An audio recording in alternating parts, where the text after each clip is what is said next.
Neste vídeo vamos falar de preguiça.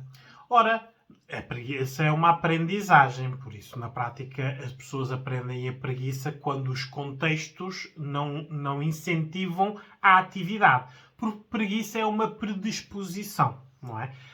A pessoa acaba por não ter dinâmicas, não ter rotinas e, de repente, se não fizer uma boa gestão de tempo, tudo o que tem para fazer não faz. Por isso, isto é a parte que a pessoa depois sente que está a preguiçar. Tudo isto envolve muitos adiares, tudo isto envolve mais decisões ou falta de decisões e muita indecisão.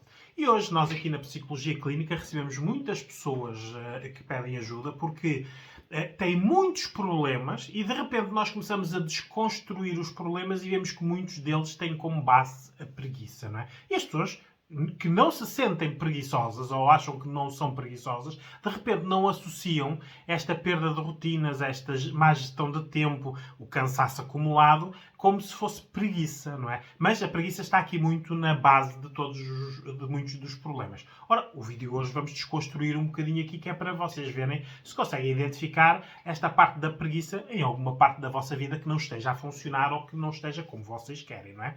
Porque a preguiça até pode impedir das pessoas serem felizes, não é? Conforme como é que nós aplicamos esta predisposição de não fazer nada, não é? Por isso, vamos lá desconstruir aqui um bocadinho esta parte da preguiça. Ora, é uma falta de estímulo, não é? Se nós não estamos estimulados, se nós estivermos focados, animados, curiosos, obviamente nós fazemos as coisas, nós não preguiçamos. Falta de estímulo é que nos levam a nós não fazermos as coisas, não é? São tarefas não urgentes. Se nós tivermos prazos, se tivermos alguém a exigir-nos, não é? Nós fazemos. Por isso é que nós vemos as esposas ou os homens ou as mulheres sempre a lembrar às outras pessoas para fazer. Não te esqueças de fazer aquilo, faz aquilo, já fizeste aquilo, não é? Estas repetições. E muitas vezes, às vezes, os pais e as mães para os filhos, não é? E hoje em dia já não é filhos pequeninos, até filhos adultos que estão a viver dentro de casa, que muitas vezes temos que dizer 10 vezes a mesma coisa para eles ou elas fazerem simples tarefas, não é? Por isso, desde que nós as coisas não sejam urgentes, nós vamos adiando, não as vamos fazendo, não é?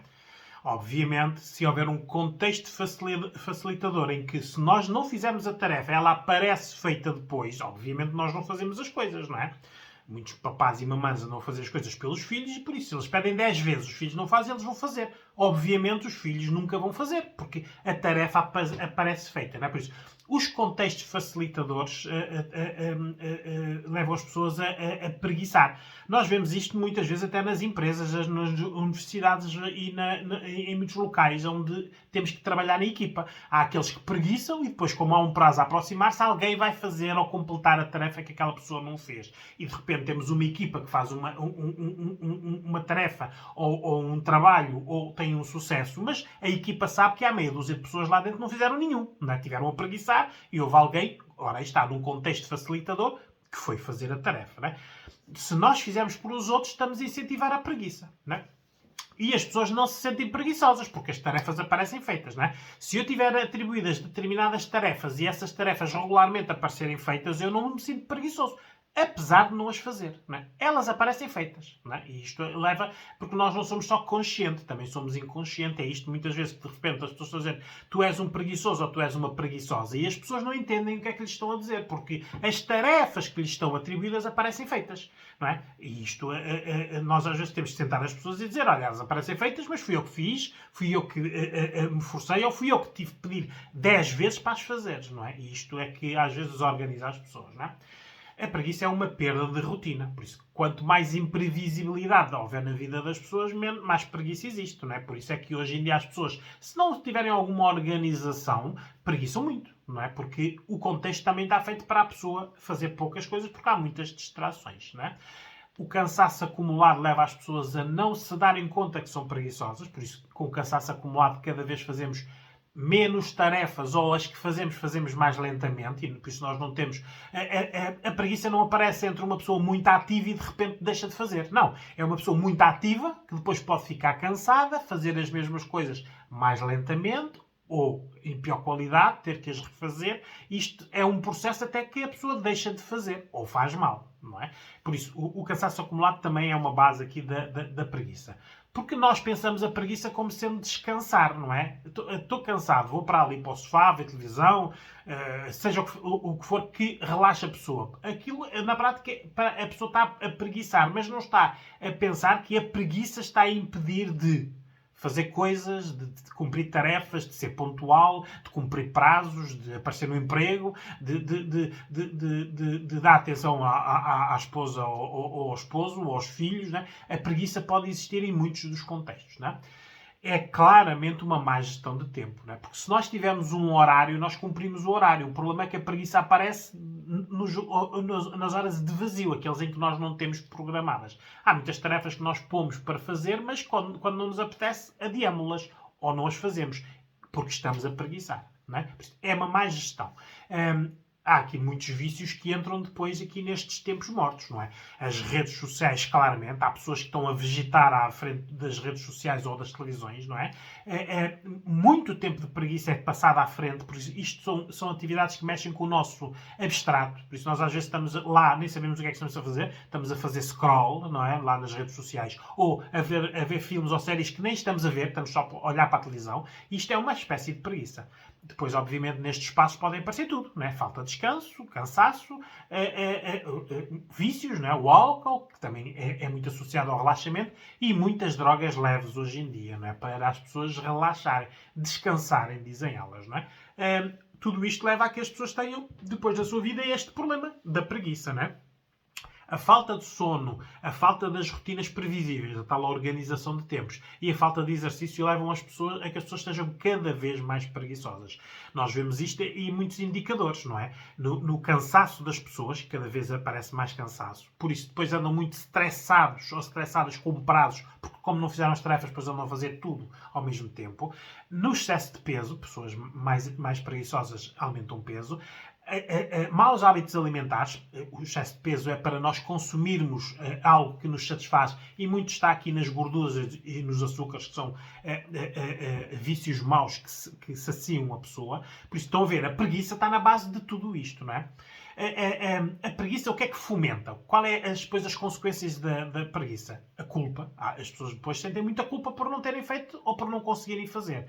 Muita vergonha, não é? Porque de repente deixaram-lhes determinadas tarefas para fazer em casa, no trabalho, ou na escola, ou na universidade, ou mesmo numa equipa em que esteja integrada e a pessoa não faz, sente vergonha, não é? Depois sente-se diferenciada. Leva sempre as pessoas a mentirem. Mentirem como? Porque têm que justificar a preguiça, não é? Não consegui fazer, não me lembrei, correu mal, a culpa não é minha, então esta é clarinha, não é? Isto leva tudo a esta mentira para justificar a preguiça, não é? Também há muita falta de pontualidade por causa da preguiça, né? As pessoas andam quase todas na queima, não é? Os estudantes universitários têm 2 ou 3 meses para estudar, andam a estudar na última semana. No secundário já estão a seguir o mesmo princípio, que é utilizar o stress e a noite para estudar 2 ou 3 dias antes de um teste. As pessoas que têm prazos na empresa deixam os prazos até ao máximo, que é para terem depois a pressão para fazer, porque aí já não podem adiar. Andam a combater a preguiça com stress, não é? E tudo isto, como é lógico, leva as pessoas a fazer pior, porque nós em pouco tempo não conseguimos fazer bem. Fazemos, mas em má qualidade, ou incompleto, ou mal. Não é? Isto é muito mau como a pessoa depois pensa isto. Não é? A preguiça podemos ter a preguiça na tarefa, por isso as tarefas acumulam. Podemos ter nas rotinas, não é? Nós começamos a adiar coisas para fazer. Eu vou ao ginásio, vou aos meus amigos, vou ao jantar, vamos sair, vou ao cinema. Vamos adiando. Na qualidade da execução, claramente as pessoas andam a fazer pior tudo. E a exigência. Pessoas mais preguiçosas ficam mais exigentes com os outros. Não consigo. Com os outros. Porque como eles não fazem, as coisas têm que ser feitas. Então exigem mais das outras pessoas para contrabalançar, não é? É quase aquela teoria do frango. 2 pessoas, cada um pode comer o frango inteiro e depois a média é que cada um come metade do frango. As tarefas aparecem feitas nas famílias, nas empresas, nas equipas e parece que foram todos que fizeram, todos contribuíram. Mas não é. Não é? Anda lá muita gente preguiçosa que não faz nenhum. Não é? Em que é que a psicologia ajuda a esta parte da preguiça? Para já identificando-a, porque as pessoas podem não identificar os seus problemas como tendo por base a preguiça, não é? O sono, claramente. Maus sonos dão mais preguiça porque as pessoas andam cansadas, não é? a gestão de tempo. Nós temos que ajudar as pessoas a organizar o seu tempo, a fazerem horários de tarefas previsíveis para serem feitas. Não é? Porque se elas estiverem previsíveis e não foram feitas, nós conseguimos contabilizá-las como não feitas. Se nós andarmos por humores, elas aparecem feitas ou não aparecem feitas, mas nós não as tínhamos contabilizado. Não é? Temos que aqui ensinar as pessoas a identificar a prioridade das tarefas e organizarem-se melhor, não é?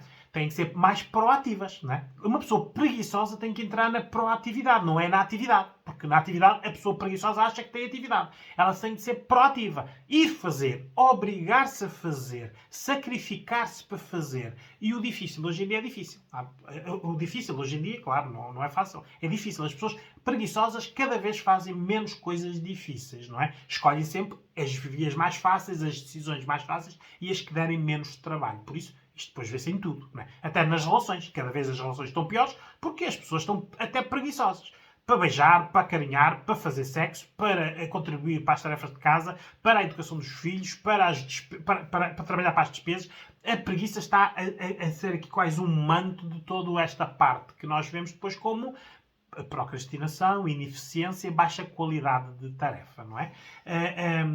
E as pessoas andam com muita culpa e muita vergonha, não é? Por isso, temos que ter atenção, porque se nós deixarmos a preguiça dominar os nossos contextos, tudo fica pior, não é? Pois, é preciso, mas é vocês primeiro identificarem isto e pedirem ajuda, porque se não pedirem ajuda, isto é uma rotina, uma má rotina que nós aprendemos e que depois vira uma atividade normal. Não fazermos coisas, não fazermos bem. Não é? E isto não pode ser porque as pessoas não se sentem bem sendo preguiçosas. Não é? O problema é que elas depois também se vão mentindo elas próprias, elas não são preguiçosas. Estão cansadas, os outros que fazem, eu já fiz muito, alguém há de fazer, não é? E este tipo de mentiras não é boa, porque dá vergonha e dá culpa. Não é? Ora, pensar nisso.